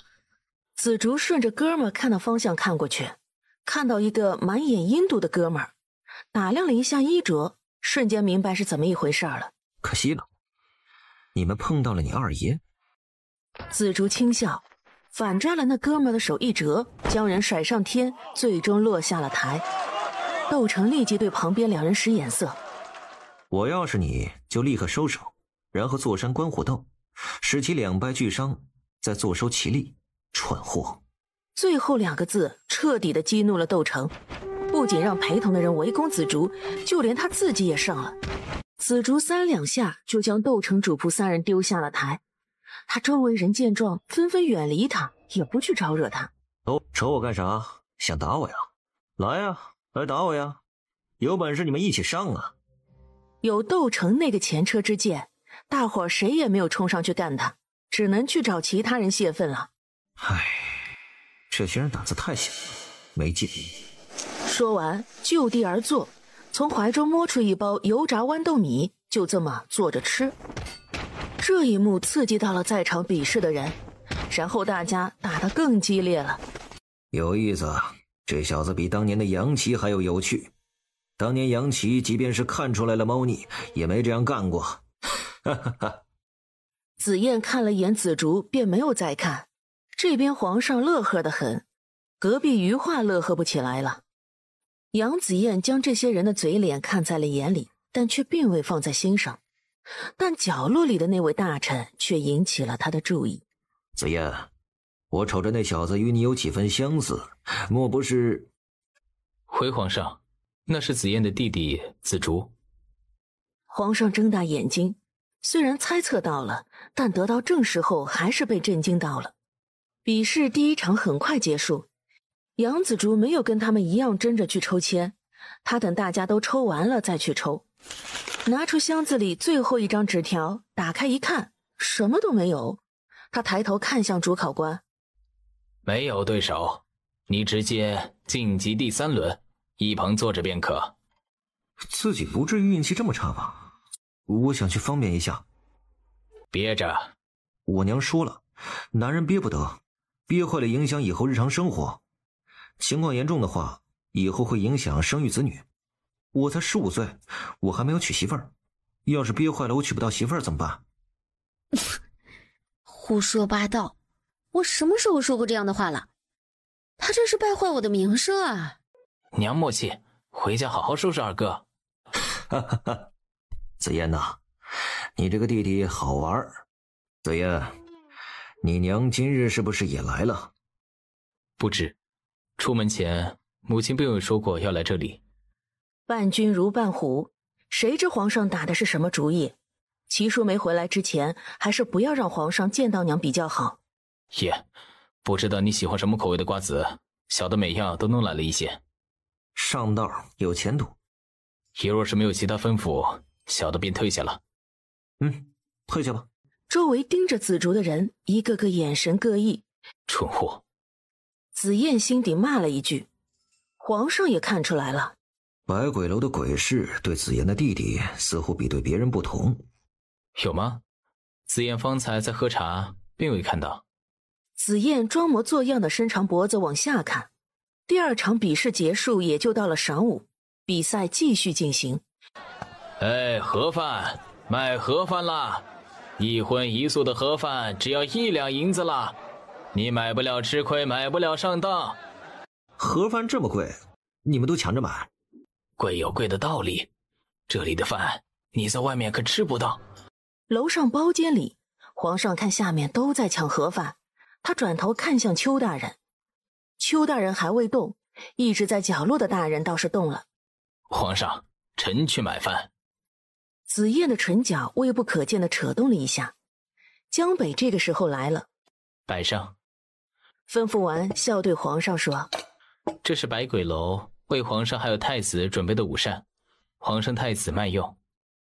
也给各位大人准备了盒饭。”难得，朕还以为朕要跟下方那些人一样，要掏银子买才能有饭吃。江北浅笑，什么都没说的退离了这个包间。这么多菜，紫嫣，你别光吃盒饭，也替朕分担一些。是。紫嫣没有客气，不卑不亢。父皇，这里的饭菜很好吃，比宫里的御厨做的还要好吃。瞧你这没出息的样子，丢人现眼。那个出去买盒饭的大人回来了，看皇上跟大家都吃了起来。原本以为这次是机会，谁知道百鬼楼的人坏了他的事情。裴大人拿着盒饭慢慢走到了皇上的身后方，看了看都在埋头吃盒饭的大臣们，抽出藏在袖里的匕首向皇上的后脖梗捅过去。哐！裴大人眼睛瞪圆了，看向状元郎，捂着脖子倒地抽搐。快护驾！紫嫣还会武？为强身健体，母亲特意请了一个师傅让我们习武。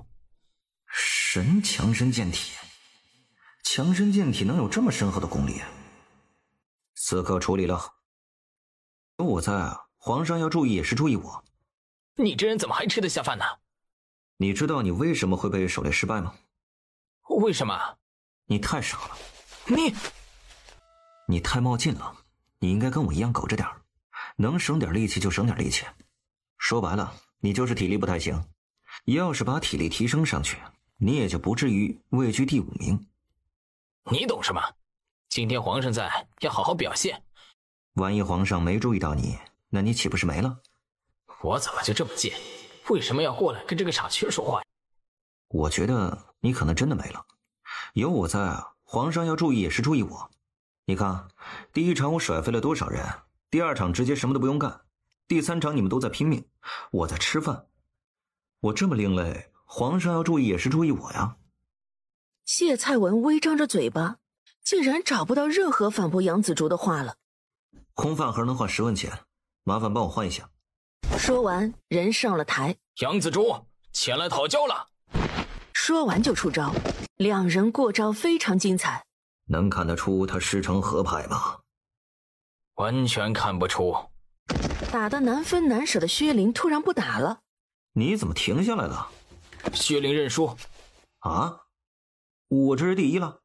对，你是第1。你可认识杨琦？认识，那是我爹啊。噗！他现在只想回家打儿子。怪不得都讨厌，原来是一家人呐！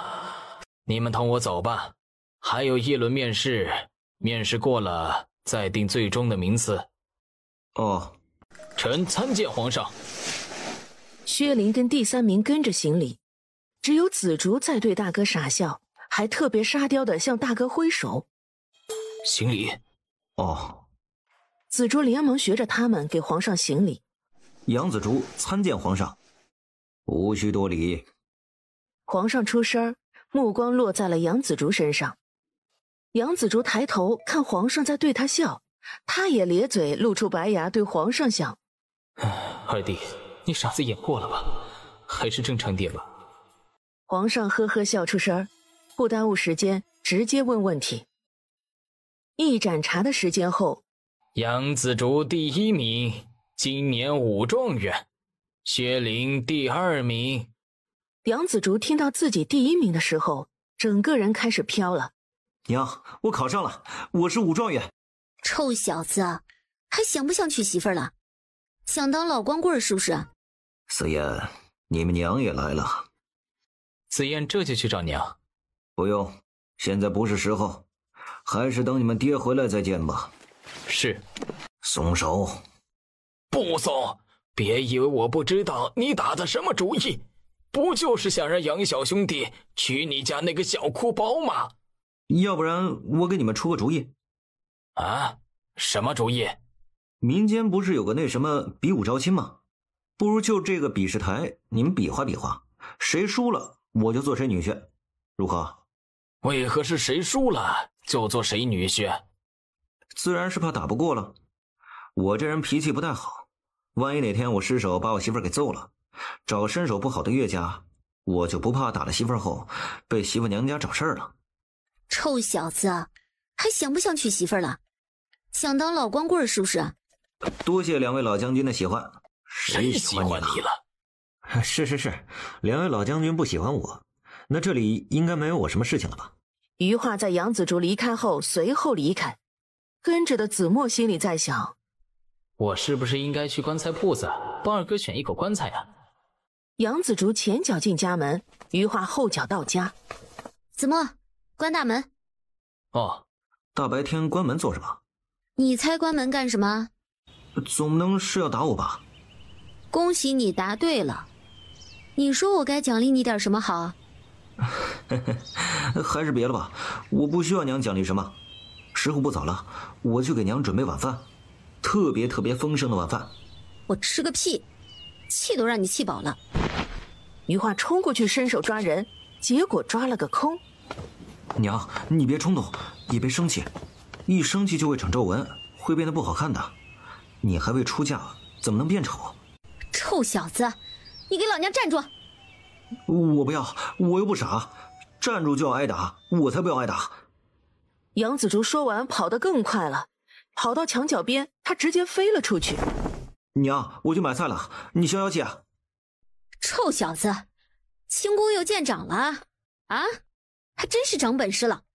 二哥金脸轻功，娘喝茶。还是子墨你最乖了，你大哥二哥都不让人省心。可能我只是目前看起来最省心的一个。进城了，杨将军进城了。累的你跨山越海，踏着眼泪，我就在这里，今天呀，开，静静，你或许会徘徊，挥别情情远远，一生。他是谁啊？杨将军居然抱住他，他们还同骑一匹马。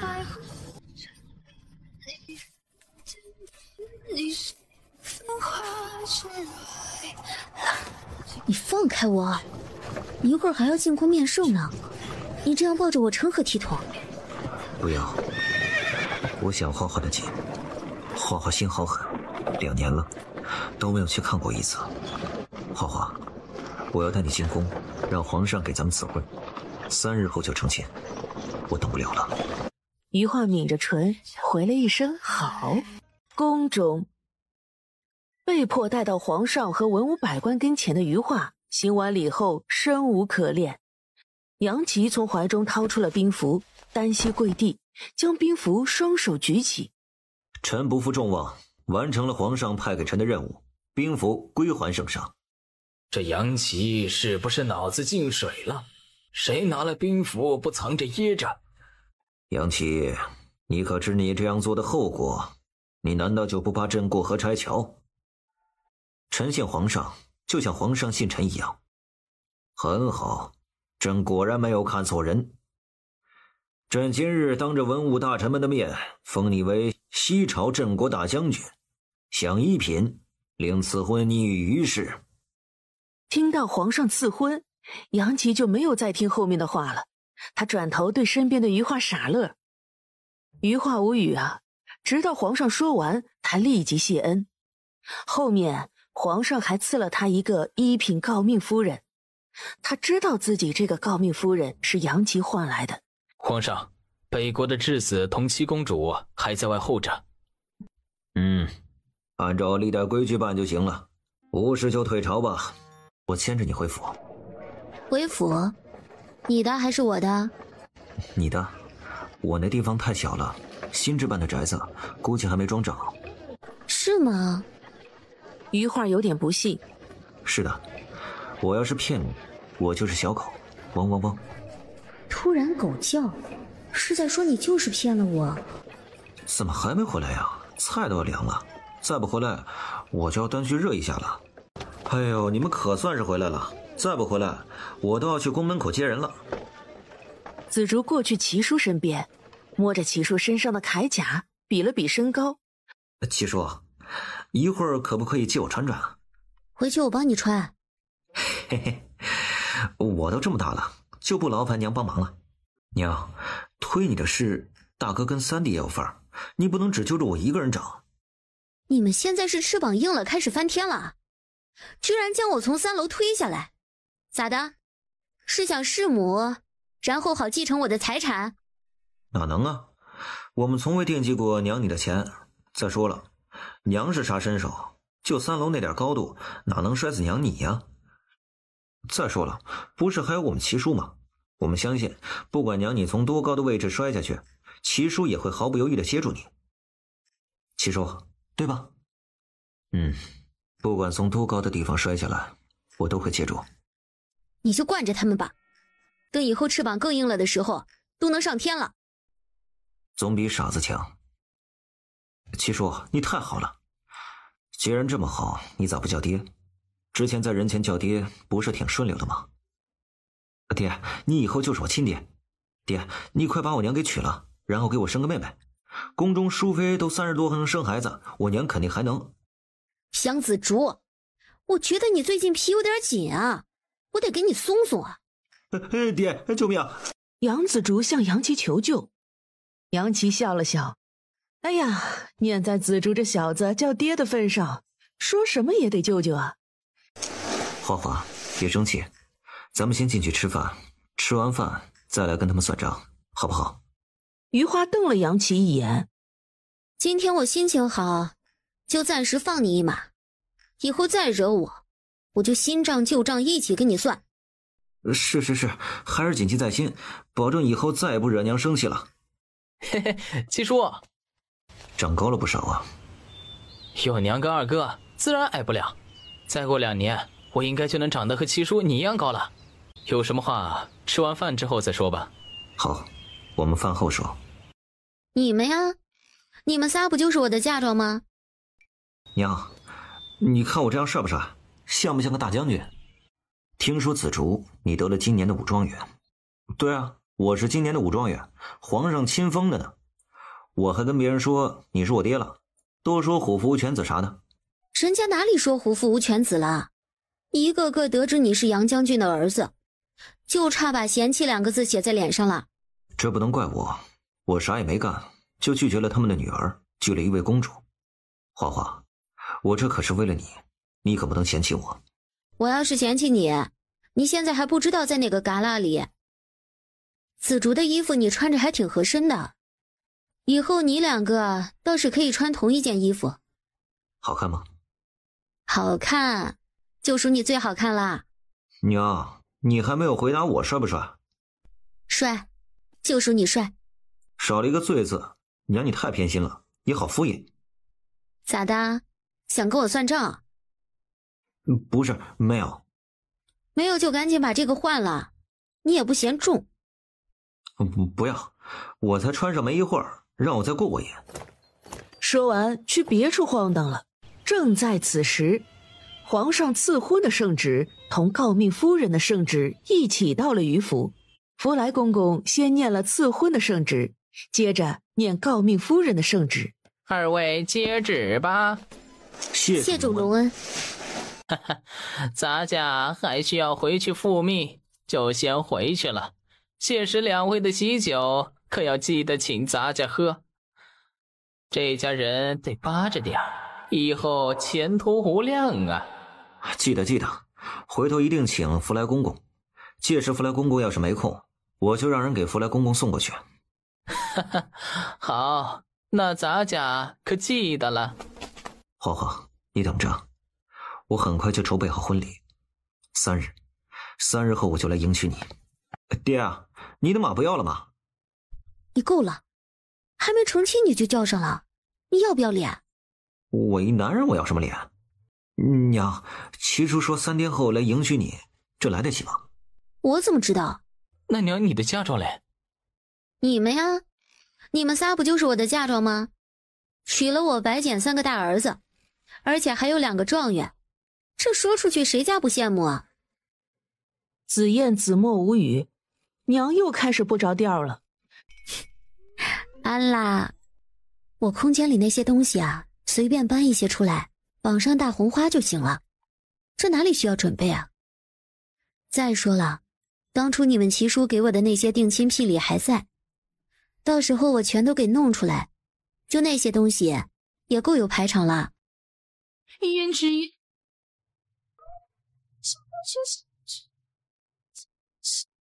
花姐姐，你要不然还是洗了，重新整一个好看点的吧。不用，就这样。于府的大门口，杨琦的迎亲队伍来了。出招吧，不管你们出什么招，我都接住。我是粗人，占地画圈，10招内不出圈，就算你过了。他也不讲什么武德，直接出手攻击杨琦，还专门打脸。杨琦见招拆招，游刃有余，很快10招就完了。杨琦赢。晋王退，皇甫玉轩上。一样，10招不出圈，算你过。皇甫玉轩说完也出招。众人见皇甫家主攻击的是杨将军的下盘，一个个心想：这要是踢中了，杨将军的新婚妻子会不会红杏出墙啊？皇甫玉轩下去后，陈德元上。陈德元不打架，直接当着这么多人的面给杨琦诊脉。新郎官在新娘家门口被当众诊脉，这绝对是第一人呐！许久，过。杨琦看向一旁的江北，挑眉道：到你了。我是充数的，这位可是楼主夫人，得罪不得。你很有前途。4人已解决，那么就剩下紫燕、紫竹、紫墨3兄弟了。红包赶稿费。狄贵立即将大红布袋提过来，递给了将军。杨琦将整个布袋塞给了紫燕。你们自己分。将军，你可长点心吧，这后头还有一道大门呢。爹，您进府。爹快请进，娘说了，我们3是她的陪嫁，还希望爹你别嫌弃。这个陪嫁好，我喜欢。胭脂